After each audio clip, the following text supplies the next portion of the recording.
Habis solat subuh dekat masjid, mereka akan balik rumah dulu.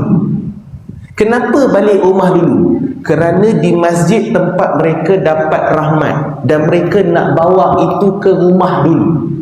Kita pula, especially saya ni lah, sebelum nak sampai rumah, singgah dulu kat kedai, minum dulu, teh tarik dulu, roti canai dulu. Sebab itulah kedai roti canai, kedai mamak tu laris. Sebab rahmat dapat kat masjid, kita bagi dulu kat situ.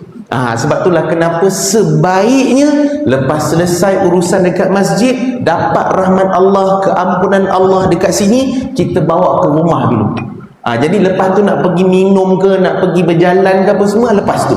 Sebab kita nak ambil, collect, kumpul rahmat dekat sini, bawa ke rumah. Kadang ada orang yang dia tanya, dai, macam mana nak lapangkan rumah saya ni? Rasa serabut, tengok muka isteri rasa nak marah, tengok muka suami rasa geram, tengok anak-anak rasa nak hamun. Antara caranya adalah datang ke rumah Allah, bawa rahmat daripada sini, kembali ke rumah. Lagi cantik kalau bawa isteri sekali, lagi cantik kalau bawa anak-anak sekali, datang ke masjid, solat jemaah. Kita ni kira kita tak nampak sebenarnya, tapi rahmat Allah ni memenuhi masjid, keampunan Allah ni memenuhi masjid.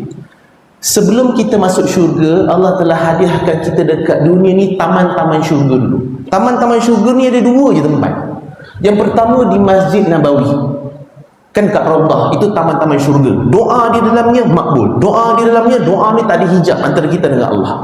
Tapi kita mungkin tak dapat pergi selalu ke Masjid Nabawi.